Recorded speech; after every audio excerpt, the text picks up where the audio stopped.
semangat pagi, semangat Paskah semuanya. Masih ada dalam semangat Paskah?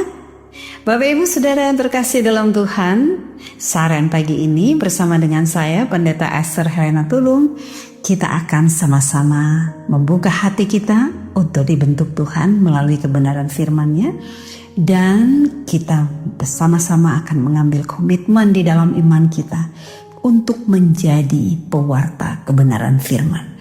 Saat ini Bapak Ibu, mari kita persiapkan hati dan pikiran kita untuk kita masuk di dalam firman. Kita berdoa. Bapa di dalam nama Tuhan Yesus, terima kasih untuk hari yang baru yang Engkau beri. Terima kasih untuk setiap kebaikan dan cinta kasih-Mu yang menjadikan kami sebagai pribadi yang betul-betul berharap, betul-betul bergantung pada Engkau yang adalah Tuhan dan Juru Selamat kami. Biarlah Engkau Bapa melihat setiap hati kami ketika kami mempersiapkannya untuk ada di dalam kebenaran firman-Mu. Biarlah Roh Kudus-Mu bekerja atas kami, sehingga kami tidak hanya menjadi pendengar yang setia, tetapi kami juga memiliki komitmen untuk menjadi pelaku firman yang setia, meneruskan pesan firman-Mu yang menjadikan kami sebagai orang yang sanggup untuk berkata, "Aku telah melihat Tuhan," lewat perjumpaan kami dengan sesama. Bapa, bersabda berfirmanlah, kami sudah siap, bahkan rindu untuk mendengarkannya.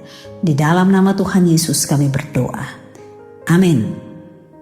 Bapak Ibu Saudara yang terkasih dalam Tuhan, Injil Yesus Kristus menurut kesaksian Yohanes pasal 20 ayat 15 sampai 18 akan menjadi bahan untuk perenungan kita hari ini.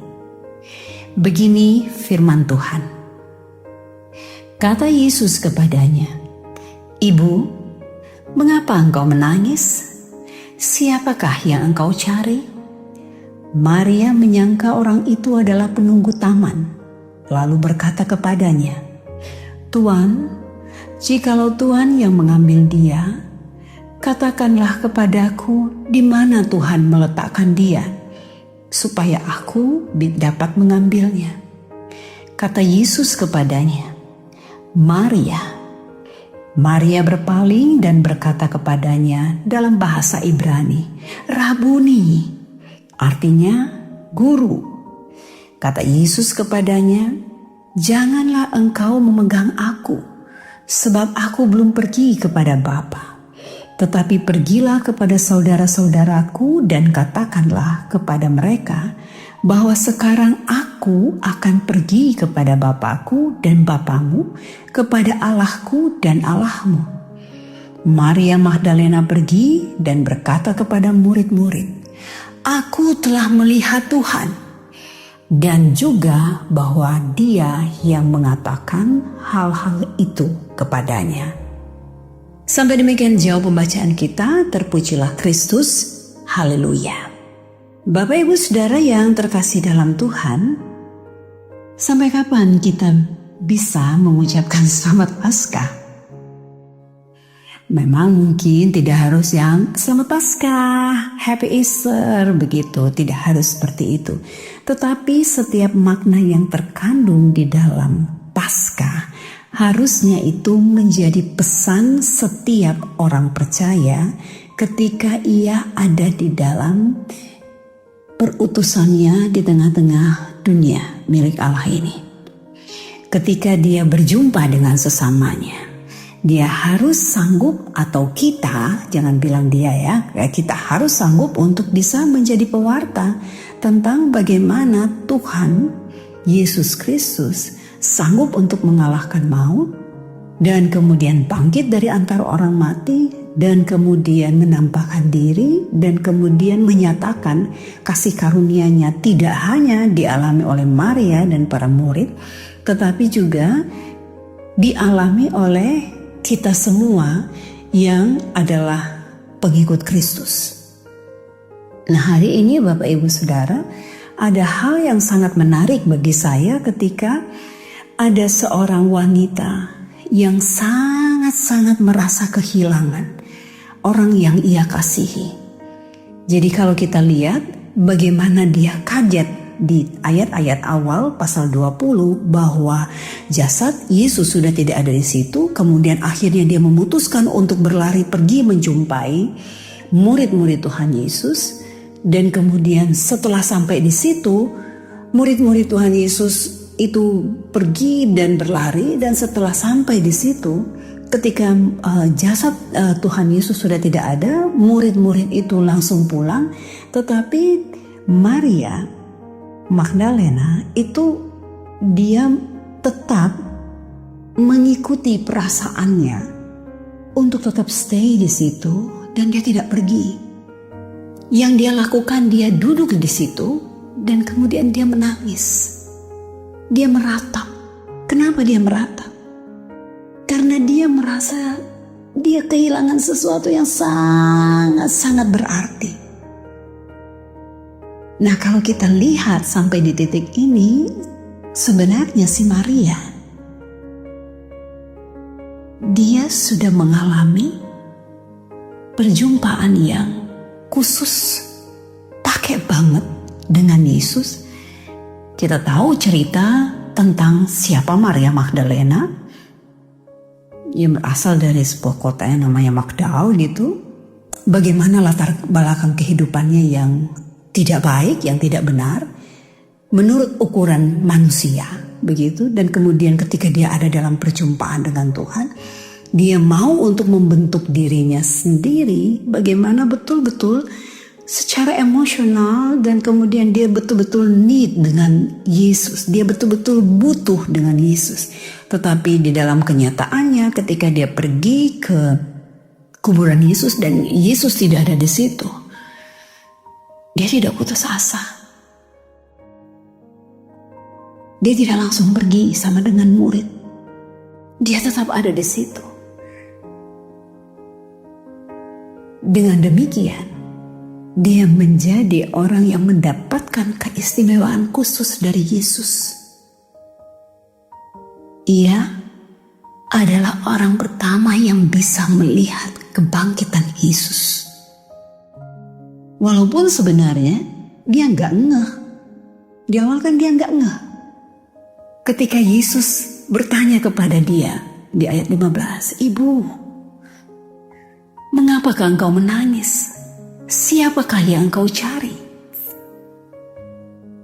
Ketika dia menoleh, dia tidak sadar gitu bahwa dia sementara bercerita dengan Yesus.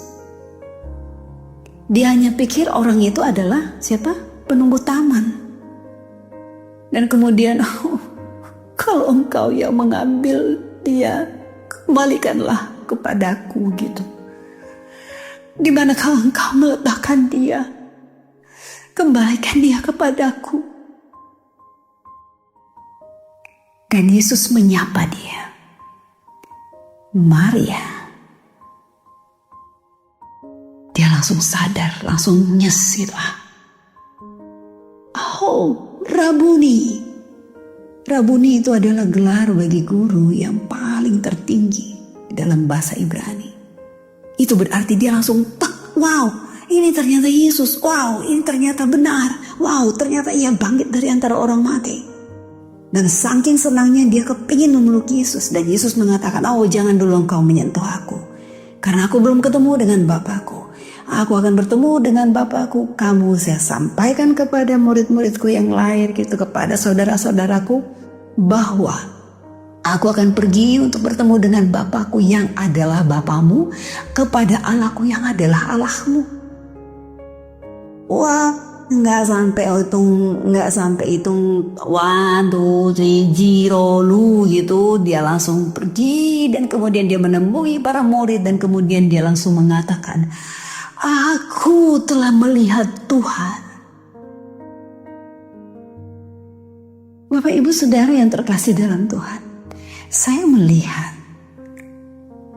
betapa terjadi lompatan emosi dari seorang Maria.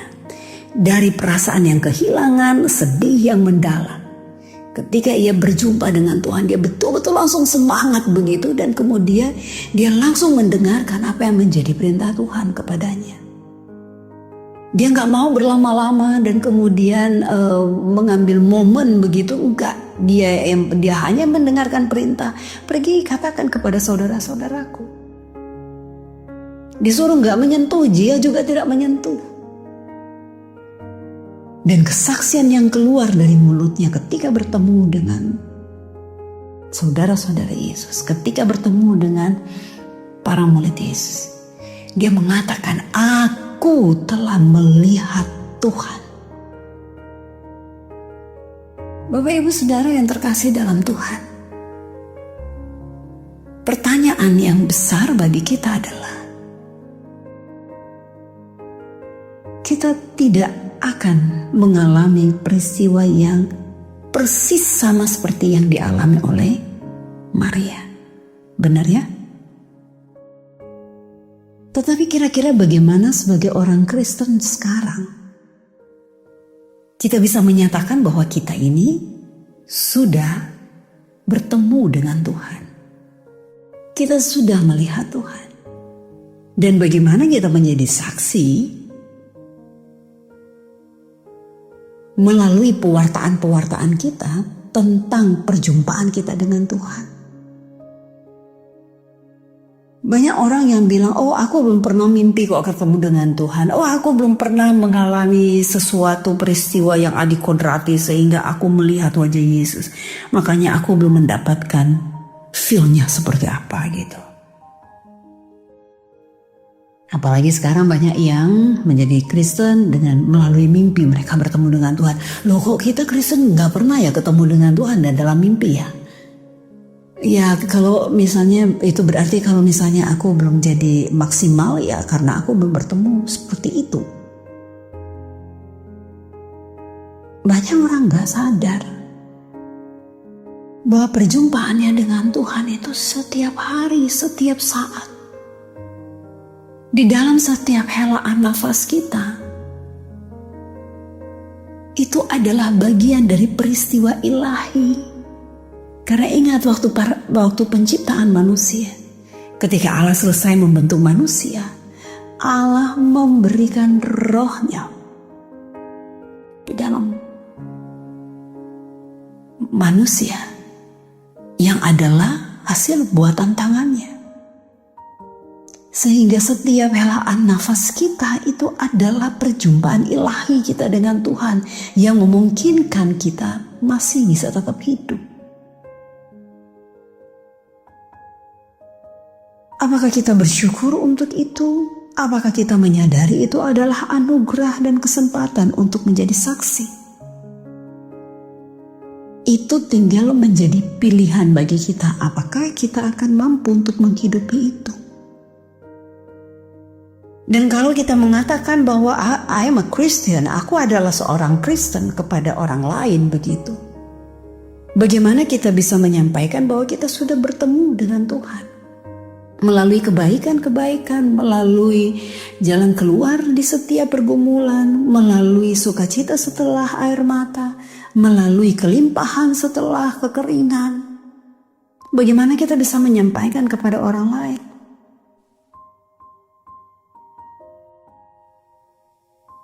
Kita sanggup untuk bisa menyampaikan apa yang kita alami bersama dengan Tuhan kepada orang lain. Ketika hati kita sanggup untuk paling pertama mengucap syukur untuk segala peristiwa yang terjadi dalam hidup kita. Karena suka duka dipakai Tuhan. Untuk apa? Untuk memperkuat iman kita. Dan itu yang kita sampaikan kepada orang lain.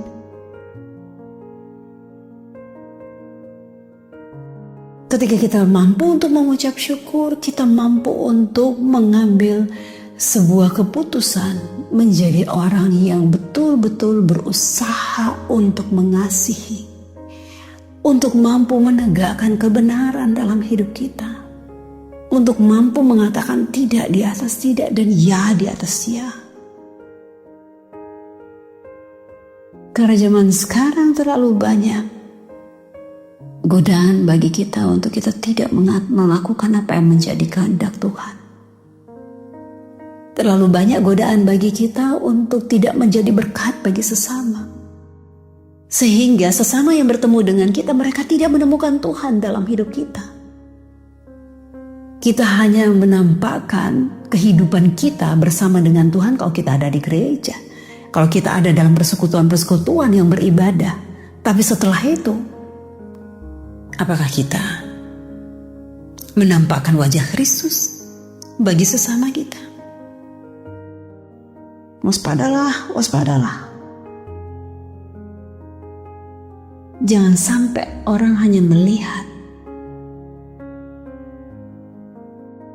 wajah yang lain di dalam wajah kita, wajah ketamakan, wajah kesombongan, wajah sirik, wajah gak suka, wajah kemarahan, wajah kecemburuan. Bukan wajah yang mengasihi, bukan wajah yang mengucap syukur, bukan wajah yang mengalami sukacita, bukan wajah yang mengalami damai sejahtera. Saya rasa bacaan kita waktu Paskah kemarin itu betul-betul mau mengingatkan kita bahwa di wajah kita, di wajah orang lain, Tuhan itu hadir. Sehingga bagaimanapun, apapun, siapapun, situasi bagaimanapun, wajah itu yang harus terpancar. Karena kita sudah diberkati dengan karya keselamatan. Karya yang besar sudah dikerjakannya. Kita mendapat firman sama seperti Maria. Pergi katakan kepada semua orang bahwa Kristus yang sudah bangkit mengalahkan maut. Ia sudah mengerjakan karya selamat bagi kita. Sampaikan kepada orang karya selamat itu. Sehingga dimanapun kita pergi dan berada, kita betul-betul menjadi alat kesaksian bagi kemuliaan Tuhan. Tetaplah rayakan Paskah dalam hidupmu. Dosa telah dikalahkan. Maut telah dikalahkan di dalam kebangkitan Kristus. Selamat Paskah, Happy Easter dari Esther. Tuhan Yesus berkati. Amin.